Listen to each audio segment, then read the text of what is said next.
A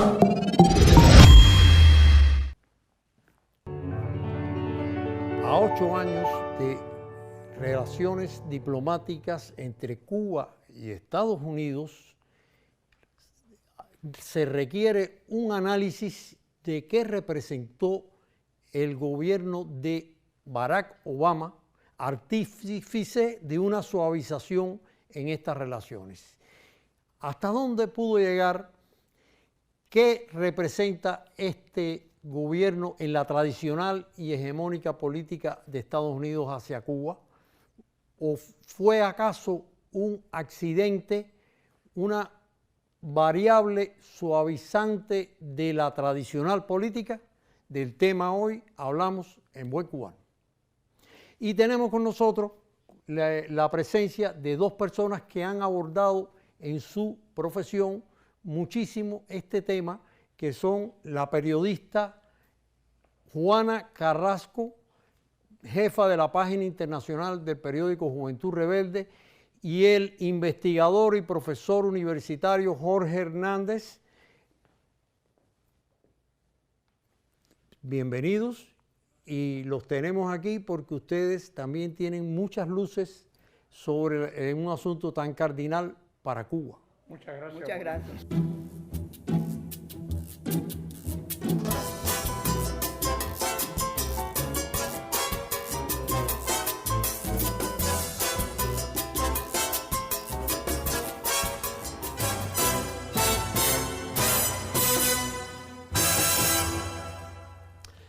Bueno, a 8 años de la apertura de ambas embajadas, la de Cuba y de Estados Unidos, de la reanudación de relaciones diplomáticas, y en medio de esta situación tan crítica de las relaciones Cuba-Estados Unidos, ¿cómo analizarían ustedes el tiempo de Obama, los mecanismos de aquella presidencia tan inusual en las relaciones Cuba-Estados Unidos?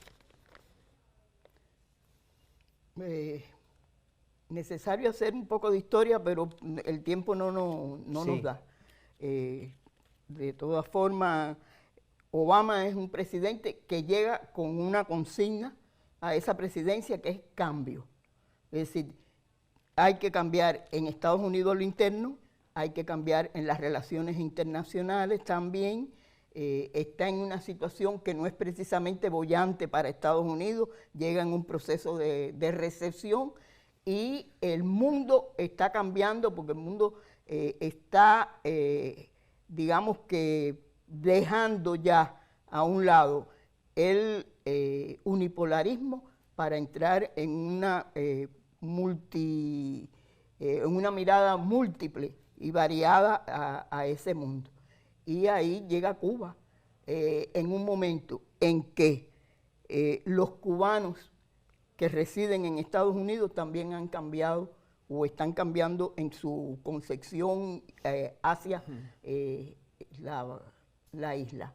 Por lo tanto, hay una situación favorable para que Obama entre a considerar la posibilidad de una flexibilización en las relaciones.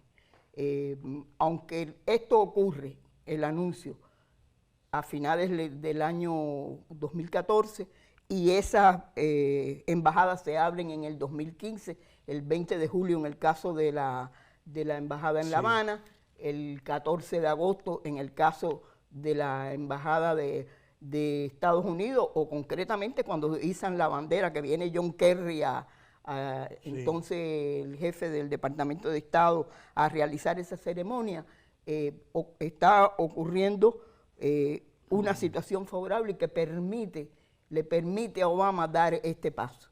Un paso que además se está trabajando desde antes, y conversaciones que se están haciendo desde antes, no son nada nuevo. Hay dos mujeres sustanciales en este proceso, que son Josefina Vidal por Cuba, actual viceministra de Relaciones Exteriores, entonces al frente del Departamento General de Estados Unidos en el Ministerio, y Roberta Jacobson en lo que se refiere al hemisferio occidental dentro y esto permite que se vaya a un acercamiento, estas condiciones, y facilita que se den desde una posición de respeto, de igualdad, que se esté dando la conversación y que por lo tanto se llegue a esta apertura de las embajadas. Es un momento coyuntural, sí es un momento coyuntural, pero un momento que las relaciones en sentido general, tanto en Estados Unidos como en Cuba, lo va a facilitar, porque en Cuba también están ocurriendo cambios. Bueno, no podemos olvidar eso. Sí, pero yo tengo a veces la sensación como de que aquello fue un espejismo, ¿no? Fue una sensación, es algo que después en la vida nos ha demostrado que quedó ahí. Bueno, yo creo que el proceso que Juanita lo ha descrito de una manera muy sintética desde el punto de vista de su contenido esencial, era un momento de una importancia extraordinaria, marcado por un gran simbolismo, pero la lectura que a mí me gustaría hacer a la luz del tiempo que ha pasado se apoyaría incluso aún más en la historia. Este año se cumplieron, el 28 de abril pasado, 200 años, porque fue divulgada el 28 de abril del año 1823, lo que se llamó la teoría de la fruta madura, conocida también como la tesis de la gravitación política, según la cual Cuba, desprendida del árbol colonial de España, iba a caer como por fuerza de gravedad en las manos neocoloniales de los Estados Unidos. De manera que Cuba estaba en las apetencias estadounidenses, pudiéramos decir en el ADN de la cultura política norteamericana, desde el tiempo en que los Estados Unidos se hallaban aún en el periodo del capitalismo premonopolista o de libre competencia, mucho antes de que los Estados Unidos arribaran a la etapa imperialista, mucho antes de la guerra del 98, ya Cuba era un objeto de atención por varias razones. La posición geográfica, el escudo cubano lo representa muy bien, la llave del Golfo situada ahí, como abriendo el Golfo de México. Pero Jorge, ese viraje, esa insólita a lo largo de las relaciones, sobre todo después del triunfo de la Revolución, de las relaciones, de las difíciles y controversiales relaciones entre Cuba y Estados Unidos, es como una especie de oasis, una especie de parada poco común, ¿no? Tú hablaste antes de espejismo y yo creo que había algo de eso. Se generalizó en Cuba y también en otras latitudes una narrativa según la cual Obama estaba mejorando las relaciones con Cuba porque le reconocía autenticidad o legitimidad al proceso cubano, aceptaba la posibilidad de que Cuba tuviera un proceso independiente y decidiera su propio rumbo, y nada que ver. Obama era un político que respondía a los intereses imperiales y desde luego representaba una opción, es la esencia de la respuesta, más funcional al sistema que la que, por ejemplo, significaba su opositor en la campaña de aquel tiempo, que era John McCain. McCain había dicho que si él ganaba iba a ser como un periodo de W. Bush III, y Obama representaba entonces un esquema que cambiaba los medios pero mantenía los fines. Vamos a hacer una pausa. Recuerde que estamos en Buen Cubano, un programa de análisis, de reflexión, que no pretende dar la última, la totalizadora opinión de un asunto, sino inquietar, hacer pensar.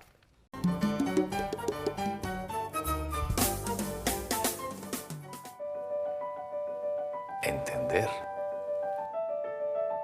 Tenemos que entender. Entendemos de amor, no de odio. Entendemos de respeto, no de insultos. De lucha, no de rendirse. De solidaridad, no de despojos. Entendemos de cultura. No la barbarie. Entendemos incluso en inglés. Pero no con amenazas. Contra nuestra casa no nos entendemos. Contra nuestra tierra no nos entendemos. Con el bulto no nos entendemos. No nos entendemos.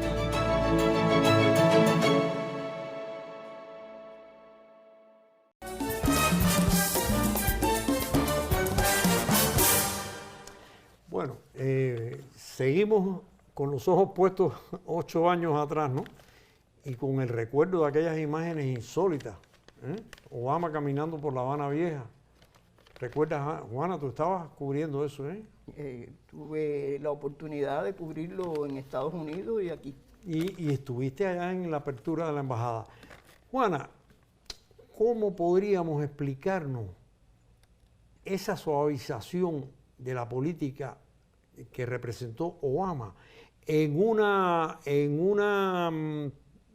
estrategia imperial siempre enfilada, directa? Ese fenómeno insólito, ¿cómo podríamos explicarnos con los años? ¿Realmente era una suavización? ¿Realmente era un intento de mejorar las relaciones o era una adecuación táctica del mismo signo imperial y hegemónico? Bueno, yo diría que era una adecuación táctica. Y lo dije entonces y lo sigo diciendo ahora. Es decir, era pasar del poder fuerte y duro a un poder, digamos que blando, a una percepción blanda de la situación. Obama no nos iba a amenazar. El bloqueo iba a seguir, iba a flexibilizar determinadas sanciones, pero el bloqueo quedó intacto, pero sin embargo sí va a, digamos, a cambiar método. Viene a enamorar. Yo lo diría en buen cubano con esa palabra. Es decir, y lo logra hasta cierto punto en un grupo de gente y bastante extendido que creyó que de verdad habíamos llegado, digamos, que a la panacea de las relaciones y no a un llegar a una convivencia, digamos, civilizada, como se le llamó aquí en Cuba, esa posibilidad que sí existía, pero la pretensión era, y creo que sigue siendo y siempre estará en la mente, digamos, de los grupos más liberales de Estados Unidos, los menos amenazantes y los menos extremistas, de lograr que esa fruta madura caiga desde estas posiciones de flexibilización. Es decir, de enamorarnos, de lograr mediante una penetración, digamos que cultural e ideológica mucho mayor y más efectiva, que la revolución cubana caiga, que la independencia real de Cuba termine, que la soberanía cubana deje de existir y que volvamos a ser sencillamente un apéndice de Estados Unidos. Esa es la esencia. Esa yo creo que es la esencia. Yo había terminado la intervención anterior diciendo que Obama había cambiado los medios pero mantenía los fines. Como ha dicho Juanita, tomando nota, y esto hay que reconocerlo, con una conciencia crítica del fracaso que había tenido una política de línea dura, como ha señalado Juanita, durante 5 decenios. Obama trata de optimizar la estrategia de dominación cambiando, digamos, los métodos. Sin embargo, no se puede subestimar el papel de los métodos en la política. De cierta manera, los métodos lo son casi todos. No es lo mismo enfrentarse a un adversario en el cuadrilátero de boxeo, en el ring de boxeo, que en una mesa frente a un tablero de ajedrez. Desde ese punto de vista, Obama se beneficia de un espíritu de época, pudiéramos decir, en el sentido de que se ha desarrollado la tecnología, sobre todo de las nuevas tecnologías de la información, y echa mano a esto que él llamó, era una tesis de un politólogo norteamericano, Joseph Nye, el poder inteligente, el smart power, ¿sí? Que era una combinación de los métodos que antes se separaban, el método soft o suave y el método hard o el método duro. Obama en realidad no renunciaba a esas cosas. El paso de reconocer a Cuba como un Estado que podía relacionarse con los Estados Unidos de igual a igual, que era una de las exigencias que había hecho la parte cubana, siempre es un proceso que tiene lugar dentro de un contexto. Juanita decía que el mundo estaba cambiando, los Estados Unidos estaban cambiando, Cuba también, y el ámbito latinoamericano y el contexto internacional en su conjunto. Y en ese sentido es que Obama cree haber llegado el momento oportuno para cambiar la filosofía con el abrazo, digamos, de la muerte. un esquema de subversión amistosa que recuperaba aquello de los años 90, el llamado carril 2 de la ley Torricelli, que pasó a explotar, a intensificar los contactos. Pero, es que hay, perdón, es que hay, precisamente mencionaste a nuestro continente, a nuestra región, es que hay gobiernos de izquierda o gobiernos progresistas que se están asentando en nuestra región y que están pidiendo precisamente la incorporación de Cuba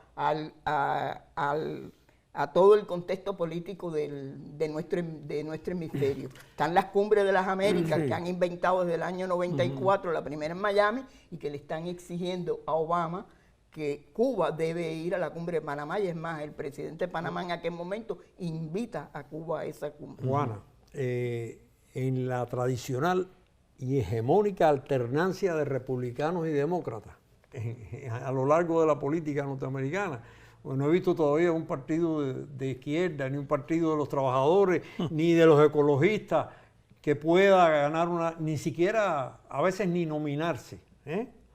Pero en esa tradicional alternancia podría repetirse un fenómeno como el de Obama en estos tiempos.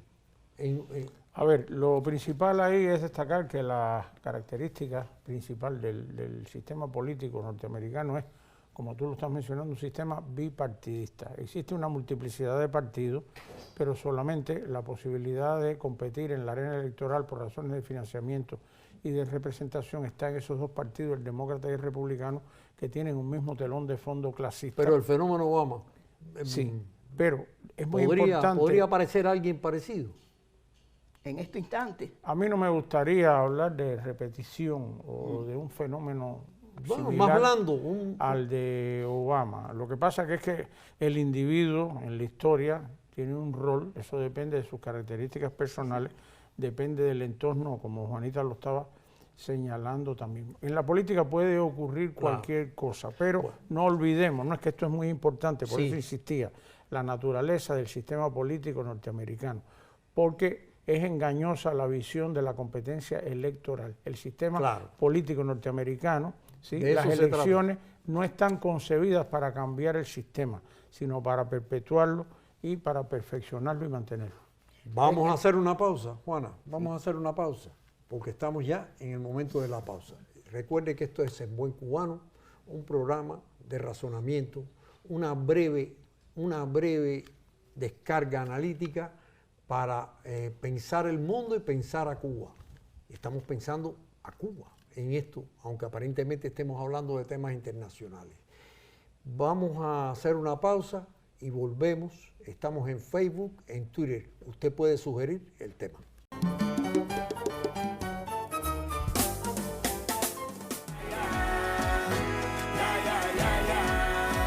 Nos estamos salvando. Vamos a seguir amando. Estamos ganando. Muchas girasoles para seguir amando. Estamos ganando.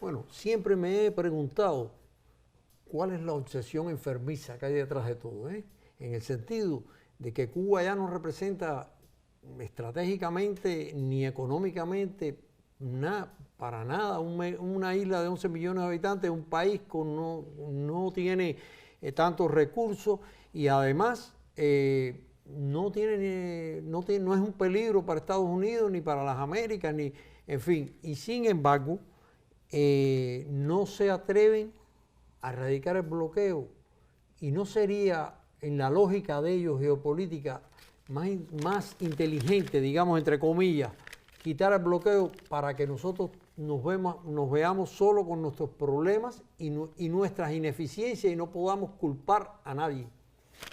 Tiene lógica la pregunta y es algo importantísimo. Lo que pasa es que Cuba está insertada, en parte lo anticipábamos, decíamos en el ADN de la cultura política norteamericana desde los tiempos que mencionábamos, de la fruta madura. Por tanto, Cuba tiene un valor que no tienen otros países.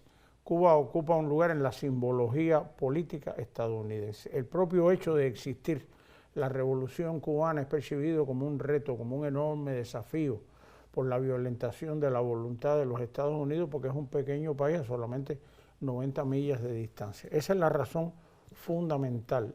Por eso es que decimos con frecuencia, con reiteración, que el argumento de Estados Unidos de querer reformar la revolución cubana es una hipocresía, es una falacia. Los Estados Unidos no quieren en Cuba una revolución reformada, quieren una revolución arrodillada, de manera que se rompa ese símbolo. Y a diferencia de China y de Vietnam, con los cuales pudieron flexibilizar la política y marchar hacia un régimen de entendimiento mejor, no es el caso de Cuba, porque esos dos países están en el lejano continente asiático y Cuba está en el perímetro de los intereses geopolíticos y de seguridad de los Estados Unidos. Vamos a ver qué piensa Juana. No, yo concuerdo con lo que está diciendo Jorge. Realmente es así. Es decir, Cuba además, no podemos olvidarlo, ha sido un referente para este continente y para países de este continente, para movimientos en este continente, y yo decía hace un rato, hablaba de precisamente de que estaban surgiendo, y habían surgido en ese momento gobiernos de otro tipo. Estamos hablando de Chávez, estamos hablando de Evo Morales, estamos hablando de los Kirchner. Es decir, ha cambiado la correlación de fuerza. En Cuba tiene mucho que ver en ese cambio, querramos o no, o a nuestro favor, ha sido así. Y Estados Unidos no puede obviar esto. Para que el continente siga siendo un continente que le responda a la política y a los intereses de Estados Unidos, Cuba sobra. La Cuba revolucionaria, la Cuba que está erguida, la Cuba que está de pie, sencillamente sobra. Hay que suprimirla. De manera con las amenazas, con las sanciones, o de esta manera que hablábamos con los métodos blancos. Es decir, nosotros somos los que tenemos que cambiar, pero cambiar para desaparecer como tal. Bueno, hay sí. otra cosa en esto. Cuando estamos hablando de dos países lejanos, estamos hablando además de una China que cada vez es más poderosa, de una China que le está haciendo frente desde el punto de vista económico a los Estados Unidos, de una China que se ha ido convirtiendo en la segunda potencia mundial, y por lo tanto no es lo mismo enfrentarse a Obama. Lo sustituye Trump. Hablaba de la personalidad en la historia, y Trump es un hombre que cambia, no es un hombre del sistema, no es un hombre que no es el político tradicional. No es el político tradicional, y yo diría que es el bravucón del barrio. Es decir, meterse con China es meterse con uno de su tamaño, meterse con Cuba es meterse con el chiquito. Pero me queda una pregunta y queda poco tiempo. Sin dejar de denunciar el bloqueo, que siempre va a ser una política, como Cuba tiene que aceptar o asumir el hecho de que va a estar ahí el bloqueo, va a estar al lado de nosotros. ¿Cómo tenemos que resolver el asunto frente a esa invariable situación que estamos enfrentando, para no justificarnos siempre con la palabra bloqueo? En buen cubano, sí, yo diría con dos cosas. La unidad, que ha sido siempre decisiva. El trabajo, la creatividad. Y la audacia también. Y audacia. Hacia adentro. Sí, y audacia también. Es decir, con hacer más que decir. Es decir, no vale con que yo todos los días diga el bloqueo, si yo no hago nada. En definitiva, nosotros hemos estado 60 años con el bloqueo y estamos aquí y hemos sobrevivido. Lo que es mucho más difícil en las condiciones económicas actuales, las circunstancias del mundo lo han determinado así, pero nosotros tenemos que enfrentarlo trabajando en nosotros. Jorge, brevemente. Sin olvidarlo, de todas formas. Breve porque ya se acaba el tiempo. Cuba continuará con su capacidad de resistencia y logrando una reinserción latinoamericana y mundial a través de toda esa gigantesca obra que puede exhibir, una obra llena de humanismo y de internacionalismo. Bueno, les agradecemos su presencia en nuestro programa.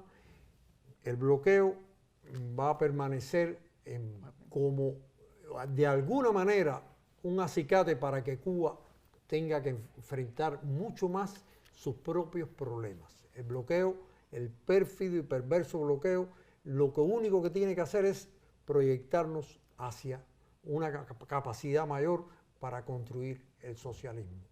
Nos vemos la próxima semana en Buen Cubano.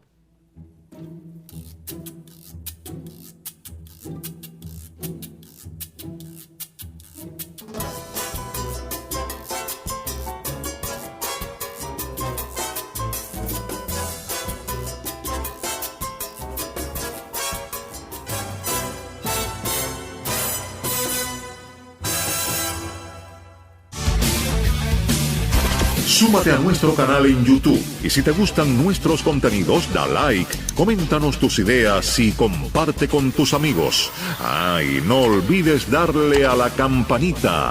Así la plataforma te notificará cuando subamos un nuevo material.